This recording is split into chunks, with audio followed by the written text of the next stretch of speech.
The Honors College at GovState University is a program for students who want to excel more in their studies.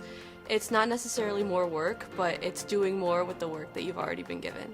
So it's taking a class here at GovState that's more accelerated for people who have who want to challenge themselves academically, but it doesn't actually put more workload on the students. A lot of the benefits that come with this honors college are some of the research opportunities that you get to present it at a conference.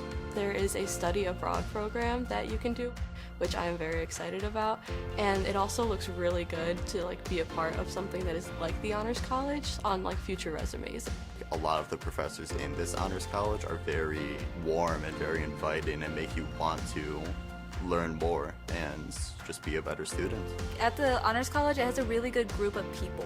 I've honestly met a lot of my friends in the honors college, and the people who run it actually really care about your success and your academics and helping you be the best person that you can be, just like everyone else here at GovState. And that's honestly what drew me to this university, so I'm glad that it still carries over in the honors program.